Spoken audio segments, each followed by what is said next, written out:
There was a version of you that existed before the noise, before the expectations, before the comparisons, before someone told you what was realistic, practical, or safe. That version of you was bold in a quiet way, curious, honest. You dreamed without calculating the odds. You tried without fearing embarrassment. You believed without needing proof. Somewhere along the journey, the world started speaking louder than your inner voice. It told you to be smaller, to fit in, to adjust, to tone it down. And little by little, without even noticing, you began trading pieces of yourself for approval, for validation, for security. You started choosing what made sense over what made you feel alive. You began saying yes when your spirit whispered no. And over time, the distance between who you are and who you became slowly widened. But here's the truth. That original version of you never disappeared. It's still there. It's just been waiting beneath the layers of doubt, fear, and conditioning. Coming back to yourself begins with remembering that person. The one who had ideas that felt too big. The one who believed in possibilities before statistics. The one who felt excitement instead of anxiety when thinking about the future. That wasn't foolishness. That was authenticity. That was you before the world convinced you to shrink. And this year, you don't need to become someone new. You need to return to who you were before you started negotiating your worth. Think about the moments when you felt most alive. Not the moments when you were praised. Not when you were approved of. But when you felt aligned. When time disappeared because you were so immersed in what you were doing. When your laughter was effortless.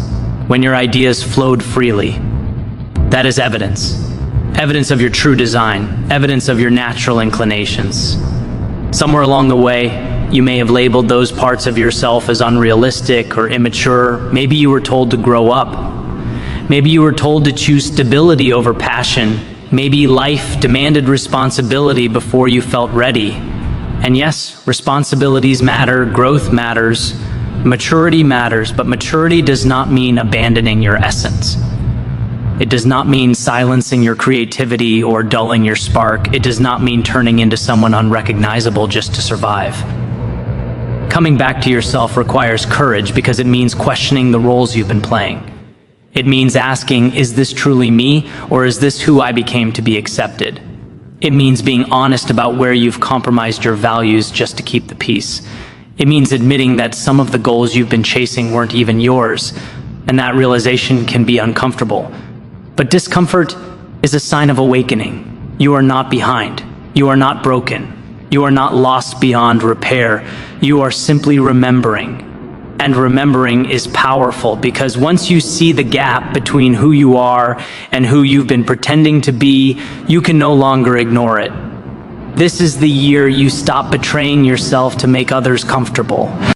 This is the year you listen closely to the quiet voice inside you that has been patiently waiting for your attention.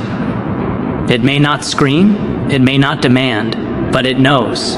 It knows what excites you, it knows what drains you, it knows what feels aligned and what feels forced. Returning to yourself doesn't require dramatic announcements or overnight transformations. It begins in small, honest choices. Choosing conversations that feel real. Choosing work that feels meaningful.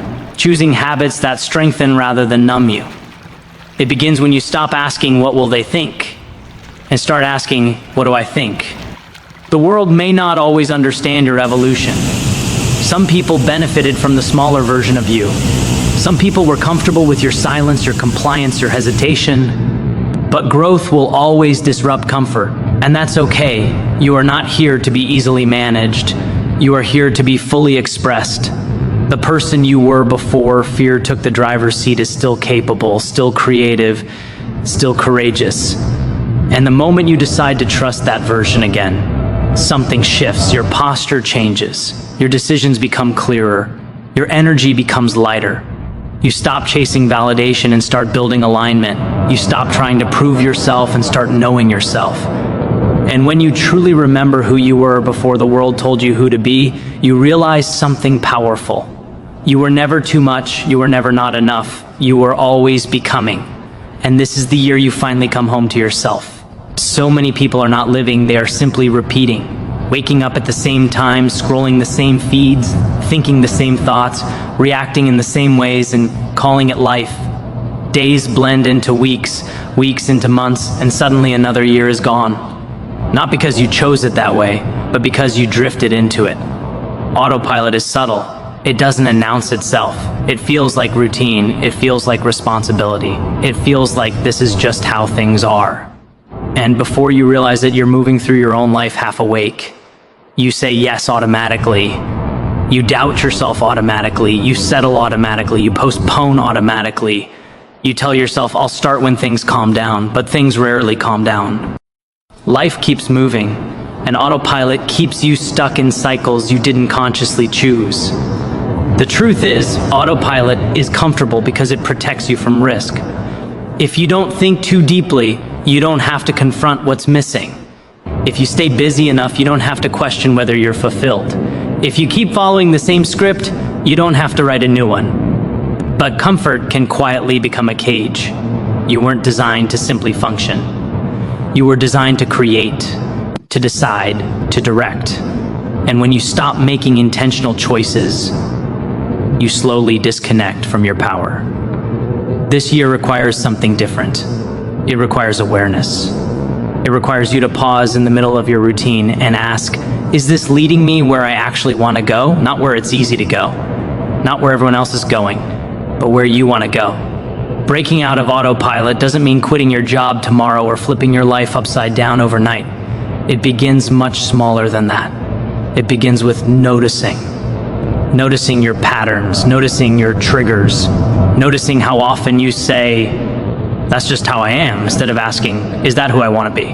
When you live on autopilot, your habits control you. When you live intentionally, you control your habits. There's a difference between reacting and choosing. Reacting is immediate and emotional. Choosing is thoughtful and aligned. Reacting says, this is what I've always done. Choosing says, this is what serves who I'm becoming. Imagine the shift that happens when you no longer scroll mindlessly for hours, but decide how you want to spend your attention. When you no longer agree to commitments out of GUI, LT, but choose based on alignment. When you no longer wake up dreading your day because you've started shaping it with purpose. Intentional living requires courage because it forces you to take responsibility. If you are choosing your path, you can no longer blame circumstances for every outcome. But that responsibility is also freedom. It means you are not stuck, you are simply unintentional. And intention changes everything. It changes how you speak to yourself. It changes what you tolerate. It changes the standards you set. The moment you realize you have been drifting is not a moment of shame, it's a moment of power. Awareness is the first sign that you're waking up. And once you're awake, you can't go back to sleep comfortably. You start to feel the discomfort of misalignment more clearly. You start to notice when something feels forced. You start to crave meaning over motion. And that craving is healthy. It means you are ready to participate in your own life instead of watching it pass by. This is the year you stop letting your days happen to you and start deciding what they stand for. You don't need a perfect 5-year plan. You need daily intention. You need to wake up and ask, what matters today? You need to move with awareness instead of assumption. Even small shifts compound. 10 minutes of focused effort each day becomes growth.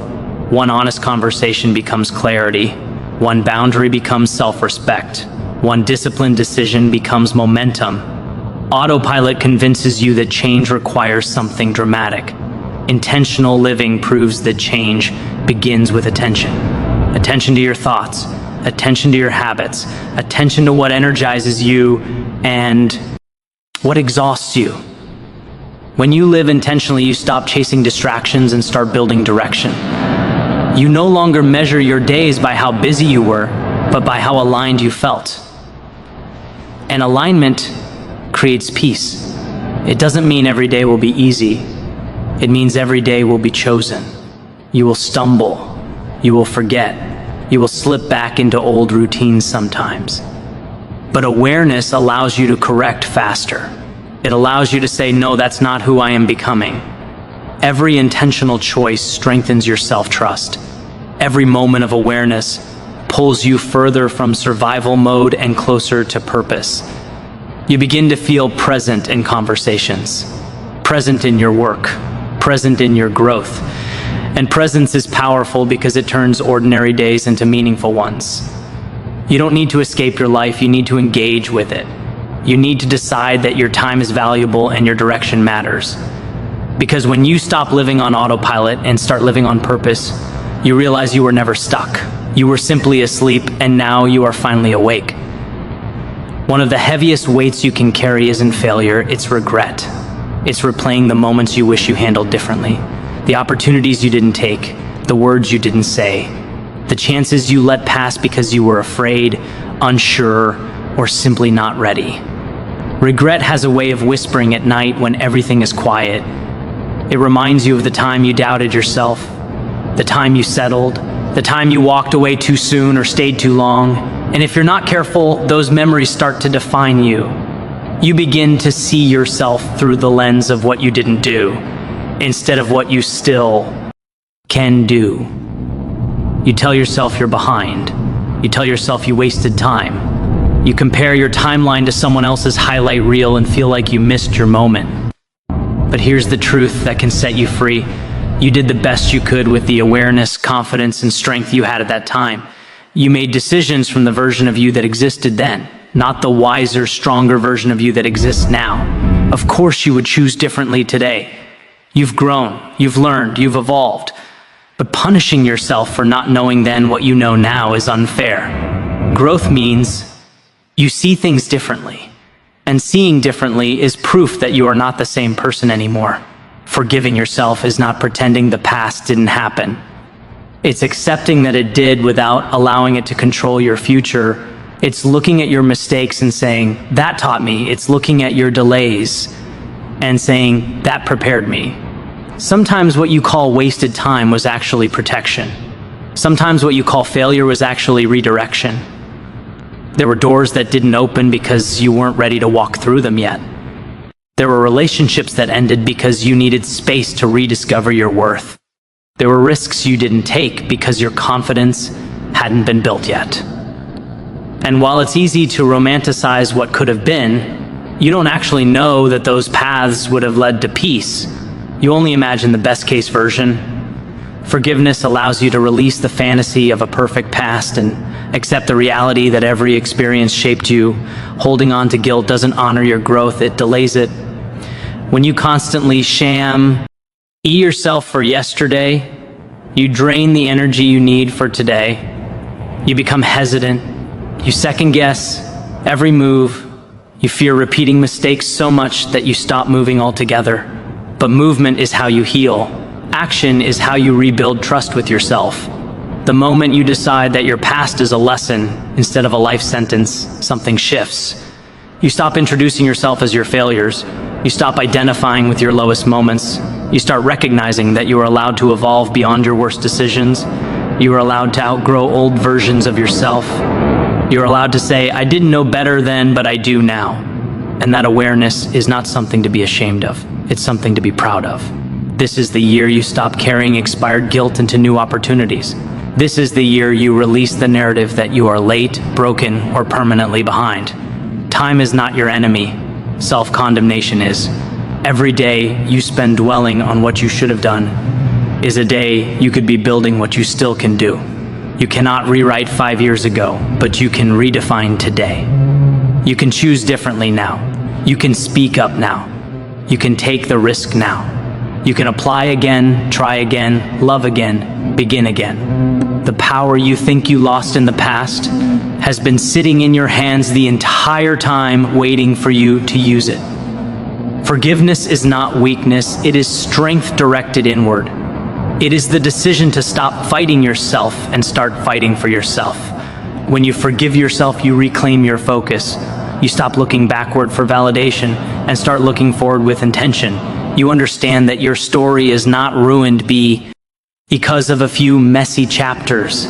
In fact, those chapters give depth to your comeback. They give you wisdom that shortcuts never could. And one day, the very thing you're ashamed of now will be the testimony that helps someone else stand up again. But that only happens if you allow yourself to move forward. You cannot step into a new season while gripping the weight of the last one. So loosen your grip. breathe, accept that you are learning, accept that you are becoming, accept that you are still in progress. And as you step into this year, do it lighter, do it wiser, do it free, because the moment you forgive yourself for the lost time is the moment you realize none of it was truly lost at all. Confidence is not something you wake up with one morning, like a switch that's suddenly turned on. It's not reserved for the loudest person in the room or the one who seems to have it all figured out. Real confidence is built quietly, privately, in moments no one applauds. And somewhere along the way, many of us lost it, not because we weren't capable, but because we stopped trusting ourselves. We said we would start, and then we didn't. We promised we would change, and then we postponed. We told ourselves we were ready, and then we hesitated. Every time you break a promise to yourself, even a small one, your self-trust weakens a little. And when self-trust weakens, confidence fades with it. It's hard to believe in yourself when your actions keep contradicting your intentions. But here's what you need to understand. Confidence isn't about never falling short. It's about rebuilding trust with yourself, one kept promise at a time. It's about proving to yourself that your word means something. Not to the world, to you. Because when you trust yourself, you move differently, you speak differently, you decide differently. You stop seeking constant reassurance because you become your own evidence. Reclaiming your confidence begins with small, deliberate actions. It begins when you say you'll wake up earlier and you actually do. When you commit to learning something new and you follow through. When you decide to have a hard conversation and you don't back down. These moments might seem insignificant to anyone watching, but to you, they are powerful. They are bricks in the foundation of self-belief. Too often, people wait to feel confident before they act, but confidence is created by action, not the other way around. You don't wait until you feel fearless to take the step. You take the step, and fear loses its grip. You don't wait until you feel ready. You prepare, you show up, and readiness grows. Think about any skill you've developed in your life. At the beginning, you were uncertain, maybe even awkward, but repetition created familiarity, and familiarity built confidence. The same principle applies to your personal growth. The more you keep showing up for yourself, especially when it's inconvenient, the more your mind begins to trust you. And when your mind trusts you, doubt doesn't disappear completely, but it no longer controls you. You start understanding that failure is not a verdict on your worth, it's feedback. You stop interpreting setbacks as proof that you're incapable and start seeing them as part of the process. And that shift changes everything. Because confidence is not arrogance. It's not pretending you're perfect. It's knowing that even if you stumble, you won't abandon yourself. There will be moments this year when your old insecurities try to resurface. When the voice in your head says, "Who do you think you are?" When comparison creeps in, when someone else's success makes you question your pace. In those moments, confidence is choosing not to shrink. It's reminding yourself of the promises you've kept, the growth you've made, the discipline you've practiced. It's standing firm in the quiet knowledge that you are becoming stronger, even if no one else sees it yet. Protecting your confidence also means protecting your environment. Not every opinion deserves space in your mind. Not every criticism deserves your energy. Some voices are projections of other people's fears, not reflections of your ability. As you rebuild your confidence, you will need boundaries. You will need to guard your focus. You will need to be selective about what influences your thinking. And most importantly, you will need patience. Confidence built overnight is fragile. Confidence built through consistent action is unshakable. Every workout completed when you didn't feel like it. Every page studied when you were tired. Every risk taken despite uncertainty. These are deposits into your self-belief account. And over time, those deposits compound. You walk into rooms without needing validation. You pursue goals without needing applause. You trust your decisions without constantly polling the world for approval. That is the power of rebuilt confidence. It doesn't shout. It doesn't beg. It stands. So this year, stop waiting to feel ready and start proving to yourself that you are capable, because the moment you consistently keep your word to yourself is the moment your confidence stops being a wish and starts becoming your identity. As you begin remembering who you are, waking up from autopilot, forgiving your past, and rebuilding your confidence, something else becomes clear. You cannot carry everything with you into this new season. Growth demands space, and space can only be created when you're willing to let go of what no longer aligns with who you're becoming. Not everything that once fit you will fit you now. Not every habit, not every environment, not every relationship. Sometimes the hardest part of growth isn't starting something new, it's releasing something familiar. Familiar can feel safe, even when it's draining you. Familiar can feel comfortable, even when it's limiting you. You might hold on to certain patterns because they're predictable. You might keep certain people close because history feels heavy. You might continue certain routines because change feels uncertain. But alignment isn't about comfort, it's about truth. And the truth is, if something consistently steals your peace, shrinks your voice, or pulls you away from your values, it cannot remain in your next chapter. Letting go doesn't always mean dramatic exits or explosive endings. Sometimes it's quieter than that. It's a gradual distancing from conversations that revolve around negativity. It's choosing not to engage in gossip anymore. It's declining invitations that don't align with your priorities.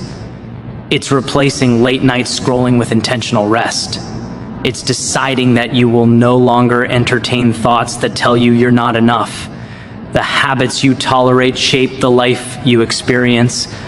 The people you surround yourself with influence the standards you accept. And when you start raising your standards internally, some things externally will naturally fall away.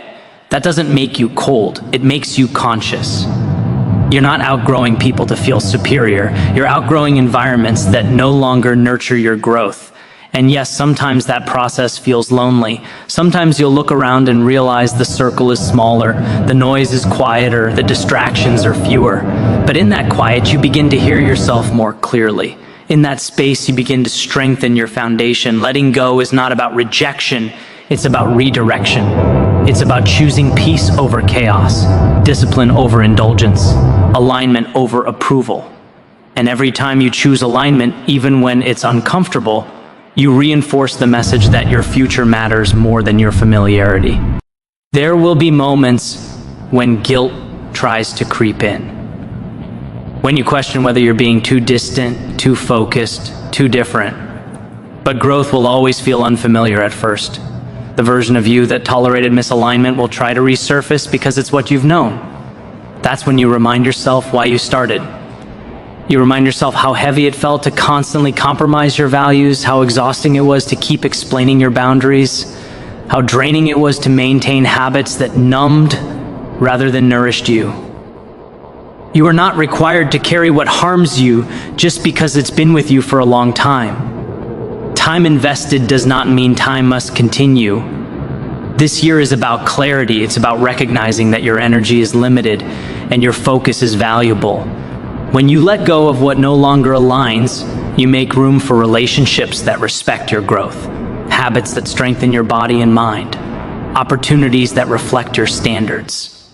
You make room for expansion. And expansion requires courage. It requires trusting that what you release will be replaced by something better suited for who you are becoming. Not instantly, not magically, but intentionally. The more you align your choices with your values, the more your life begins to reflect your inner evolution. And one day, you'll look back at the things you thought you couldn't live without and realize they were the very things holding you back. So breathe deeply, trust your growth, and have the courage to release anything that costs you your peace. Because what belongs in your future will never require you to abandon yourself to keep it. There will be days when you feel inspired, energized, or ready to take on the world. On those days, showing up feels easy. You wake up with clarity, you move with purpose, you feel unstoppable. But those days are not the ones that define your transformation. The real test comes on the ordinary days, the heavy days, the days when you're tired, distracted, discouraged, or doubting yourself. Motivation is emotional, it rises and falls, it depends on mood, environment, results, and even the weather. If you rely on motivation alone, your progress will always be inconsistent. You'll start strong and stop quickly. You'll push hard and then disappear. You'll feel excited one week and defeated the next. and then you'll wonder why nothing is changing. But change was never designed to depend on emotion. Change depends on discipline. Discipline is different. Discipline doesn't ask how you feel. It reminds you who you decided to become. It shows up regardless of excitement. It keeps moving regardless of applause. It acts based on commitment, not comfort. When you choose discipline over motivation, you stop negotiating with your goals. You stop asking yourself, do I feel like it today? And start telling yourself, I'm doing it because I said I would. That shift alone can alter the direction of your entire year. Discipline is not harshness. It is self-respect in action. It is the daily proof that your future matters more than your present discomfort. When you wake up early to work on something important while everyone else sleeps, that's discipline. When you choose to study instead of scroll, train instead of procrastinate, save instead of overspend, that's discipline. And every disciplined decision strengthens your identity. It tells your mind, I am someone who follows through. Over time, that identity becomes more powerful than fleeting feelings. The interesting thing about discipline is that it often creates the motivation you were waiting for. You don't feel like working out, but once you start, momentum builds. You don't feel like writing, but once you begin, ideas flow. Action produces clarity. Action produces energy. Waiting rarely does. Too many people sit around hoping for a spark before they move. But the spark often appears after movement begins. This is why discipline is freedom. It frees you from the roller coaster of emotions. It frees you from the trap of starting and stopping. It gives you stability. And stability creates progress. Progress creates confidence. Confidence reinforces discipline. It becomes a cycle that strengthens you instead of stalling you. And yes, it's uncomfortable at first. You will have internal resistance. You will hear excuses. Just one more hour, start tomorrow, you deserve a break. And sometimes rest is necessary. But discipline teaches you the difference between rest and avoidance. It teaches you to honor your commitments without becoming rigid. It teaches you balance rooted in responsibility. Because this isn't about punishing yourself into productivity. It's about training yourself into consistency. When you look at people who seem successful, strong, or accomplished, what you're really seeing is discipline compounded over time. You're seeing the workouts they did when they didn't feel like it, the revisions they made when they were frustrated, the sacrifices they accepted when distractions were tempting. You're seeing the invisible repetitions that built visible results. And you are capable of the same, not because you're special, but because you're willing to commit. This year, stop overvaluing how you feel in the moment and start honoring what you promised in clarity. Feelings are temporary. Your vision is long-term. The version of you that you're becoming requires structure. It requires routines that support growth.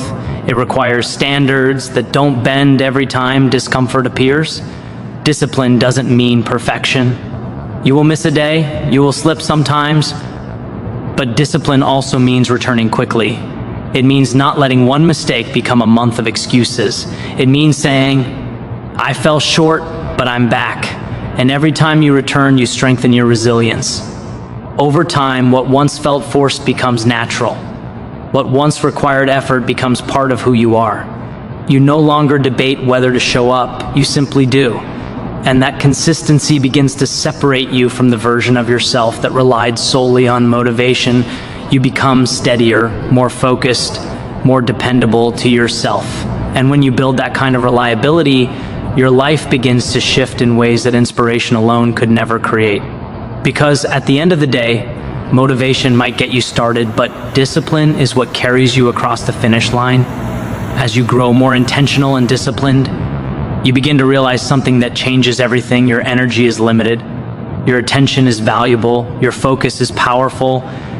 And yet, for so long, you may have given those things away freely to distractions that didn't deserve them, to conversations that drained you, to opinions that confused you, to environments that pulled you back, ward instead of pushing you forward. Energy is not just physical strength, it's emotional capacity. mental clarity, spiritual alignment. Every time you say yes to something misaligned, you say no to something meaningful. Every time you allow negativity to sit in your mind unchecked, it occupies space that could have been used for growth. Protecting your energy isn't selfish, it's necessary. You cannot build a new life with a scattered mind. You cannot become your highest self while constantly entertaining your lowest habits. This is the year you become selective, not closed off, not arrogant, selective. You start asking yourself, does this add to my peace or subtract from it? Does this conversation uplift me or exhaust me? Does this habit move me closer to my goals or further away? Awareness leads to boundaries, and boundaries protect focus. Focus is one of the most underrated forms of power. In a world built on distraction, the ability to concentrate is rare. Notifications compete for your attention, opinions flood your thoughts, comparisons creep in through every screen. It becomes easy to lose sight of your own direction because you're constantly observing someone else's path, but you cannot run your race while staring at someone else's lane. Protecting your focus means limiting what you consume. Not every piece of information deserves access to your mind. Not every trend requires your participation. Not every debate needs your energy. When you start guarding your attention, you begin to notice how much clearer your thinking becomes. You feel less rushed, less reactive, more grounded. Instead of jumping from one distraction to another, you move with intention. You finish what you start. You create depth instead of dabbling in everything. And depth is where mastery lives. Depth is where real growth happens. This doesn't mean you isolate yourself from the world. It means you engage with it wisely. You choose what aligns with your values and tune out what doesn't. You understand that your mind is a garden, and whatever you allow in will grow. If you constantly water comparison, insecurity will bloom. If you constantly water gratitude and purpose, confidence will bloom. The choice is daily. The protection is deliberate. There will be moments when protecting your energy requires difficult decisions. You may need to distance yourself from people who thrive on drama. You may need to say no to opportunities that look impressive but feel misaligned. You may need to reduce time spent on platforms that leave you feeling inadequate. And those choices won't always be understood. Some people benefit from your lack of boundaries. Some environments rely on your overextension. But this year is about alignment, not approval.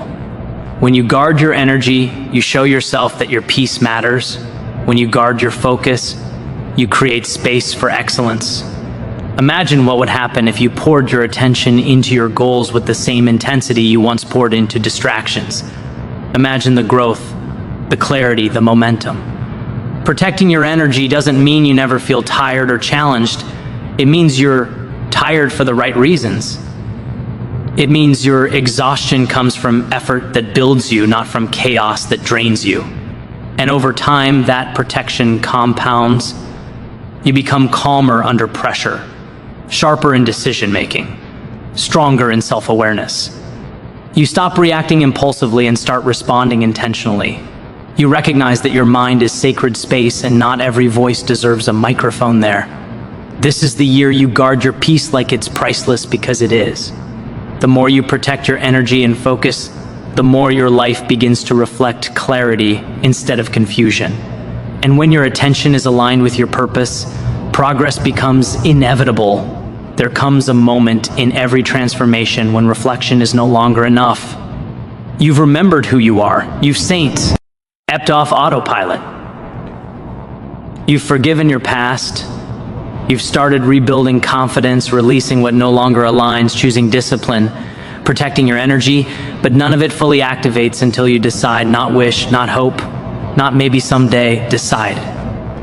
There is a quiet but powerful difference between being interested in change and being committed to it. Interest says, I'll try. Commitment says, no matter what. Interest moves when it's convenient. Commitment moves when it's uncomfortable. And at some point, if this truly is the year you come back to yourself, you must draw a line internally and say, enough. Enough shrinking. Enough postponing. Enough explaining your dreams away. Enough living beneath your potential because fear feels safer than growth. A turning point is not always loud or dramatic. Sometimes it's silent. Sometimes it's a private conversation you have with yourself where you realize you're tired of your own excuses, tired of repeating the same cycles, tired of watching time pass while telling yourself you'll start later. And in that quiet moment, something hardens, not in bitterness, but in resolve. Decision creates clarity. When you truly decide, options that once distracted you lose their appeal. Old habits that once tempted you lose their power. The energy shifts because you are no longer negotiating with your future. You are claiming it.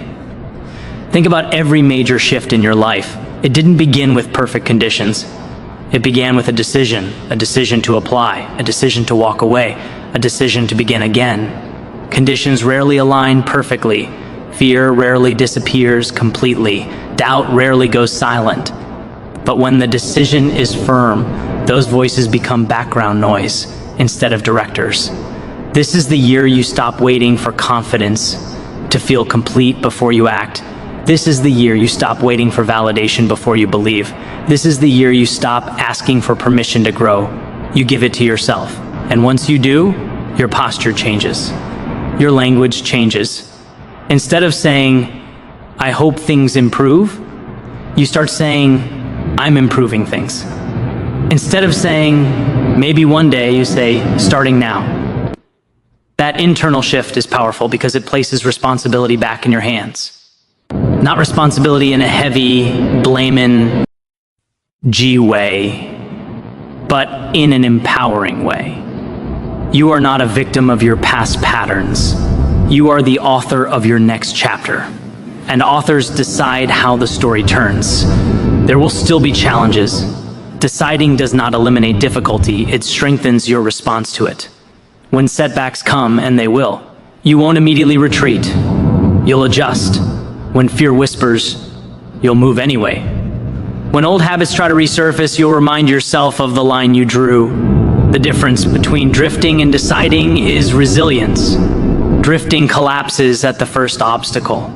Decision recalibrates and continues. You may not see immediate results. Growth is rarely instant. But the moment you decide, you stop measuring progress solely by outcomes and start measuring it by consistency. You start valuing the fact that you showed up, even when it was hard. That you kept your word even when no one was watching. That you stayed aligned even when shortcuts tempted you. Over time, those daily decisions compound into transformation. One day you'll look back and realize the turning point wasn't a single grand event. It was the day you stopped tolerating less than your potential. It was the day you refused to abandon yourself again. It was the day you chose long-term fulfillment over short-term comfort. That day can be today. Not because the calendar changed, not because circumstances are perfect, but because you are ready to stop hesitating. This is your moment to stand fully in your own life, to own your growth, to claim your direction without apology. And when you truly decide that this is your turning point, the world doesn't need an announcement. Your actions will speak it into existence. And know, after everything you've faced, everything you've learned, everything you've released, this is where it all comes together. Coming back to yourself was never about becoming someone new. It was about peeling back the layers that were never truly you. It was about remembering your voice, reclaiming your time, rebuilding your confidence, and protecting your peace. It was about choosing discipline when motivation faded, letting go when comfort tried to trap you, and finally deciding that your life deserves your full presence. This journey was never about perfection. It was about alignment. It was never about speed. It was about direction. And every step you take from this moment forward, every intentional choice, every boundary, every kept promise, becomes proof that you are no longer living by default, but by design. There will still be hard days. There will still be moments of doubt. But you are not the same person who wants strength to survive. You are aware now. You are intentional now. You are stronger now. And strength doesn't mean you won't feel fear. It means fear no longer makes your decisions. The comeback isn't loud. It's steady. It's disciplined. It's deeply rooted in self-respect. It's waking up and choosing yourself again and again, even when it's inconvenient. It's trusting that slow growth is still growth. It's understanding that setbacks are not endings. And most importantly, it's knowing that no matter how far you wandered, you can always return to who you truly are. So step into this year with clarity. Step into it with courage. Step into it with commitment. Not waiting, not wishing, deciding. This is the year you stop abandoning yourself. This is the year you rise with intention. This is the year you come home to who you've always been, and you never leave again.